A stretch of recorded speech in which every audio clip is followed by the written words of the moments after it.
Salam sejahtera Bapak Ibu Saudara-saudara yang dikasihi oleh Tuhan Yesus Kristus. Berjumpa lagi dalam renungan dan doa malam GKJ Joglo.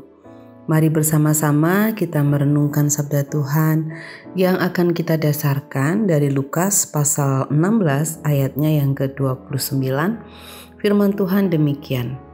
Tetapi kata Abraham, ada pada mereka kesaksian Musa dan para nabi. Baiklah mereka mendengarkan kesaksian itu. Saudara-saudaraku, kita mungkin pernah mendengar pepatah Jawa yang berbunyi, "Swarga nunut, neraka katut." Ungkapan ini merujuk pada kaum perempuan yang dalam budaya Jawa kuno dianggap sebagai makhluk yang inferior di bawah kaum laki-laki. Sisa-sisa dari pandangan ini masih ada sampai sekarang. Perempuan digambarkan sebagai makhluk yang lemah hingga mereka tidak dapat menentukan jalan hidup bagi mereka sendiri. Hal itu digambarkan dengan ungkapan seperti yang tadi di atas, swarga nunut. Itu artinya, kelak kalau perempuan masuk surga, ia hanya menumpang pada suami. Jika masuk neraka, ia hanya terbawa oleh suami atau neraka katut. Ungkapan ini sekaligus menunjuk bahwa keselamatan seseorang ditentukan oleh orang lain.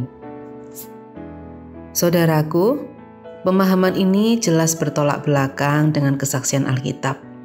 Lukas pasal 16 ayat 19 sampai dengan 31 melalui perumpamaan tentang orang kaya dan Lazarus, hal tersebut menunjukkan dengan sangat jelas. Setelah mereka meninggal, Lazarus berada di surga, sedangkan si kaya berada di alam maut. Si kaya tidak dapat menyeberang ke surga. Mereka berdua telah mendapatkan bagian mereka masing-masing, sesuai dengan bagaimana mereka menjalani hidup. Bahkan ketika si kaya meminta izin agar saudara-saudaranya mendapatkan peringatan untuk mencegah masuk neraka, dengan menyuruh Lazarus turun ke dunia orang hidup dan memberitahu 5 saudaranya yang masih di dunia agar hidup dengan benar supaya tidak masuk di dalam neraka, maka Bapak Abraham mengatakan bahwa hal itu tidak dapat terjadi. Peringatan bagi orang yang masih hidup adalah kesaksian Musa dan para nabi.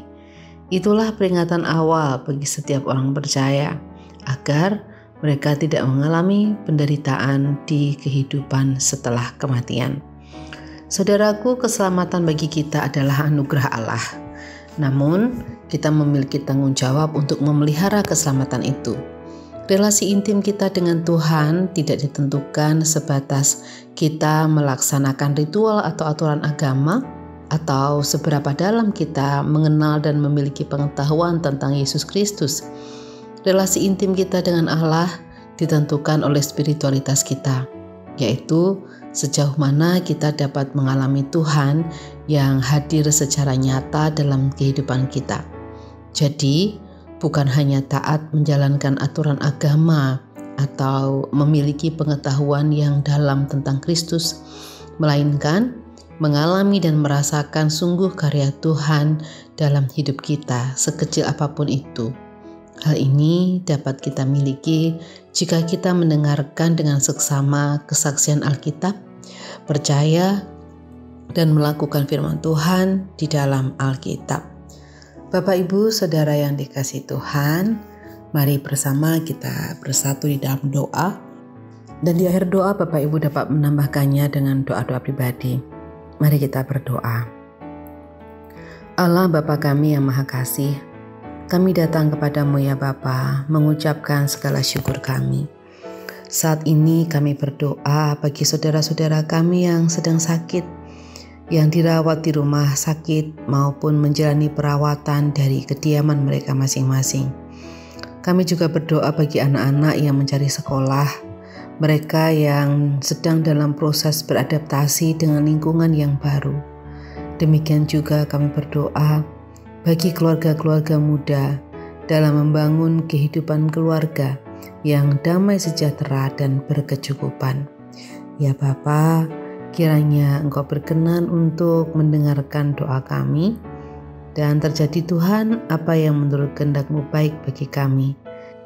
Jika kehendak-Mu berbeda dengan apa yang kami yakini, kiranya Engkau juga memampukan kami untuk menerima segala keputusan-Mu dengan ikhlas dan percaya sungguh bahwa kehendak-Mu yang terbaik bagi kami. Di dalam nama Tuhan kami Yesus Kristus, kami berdoa. Amin.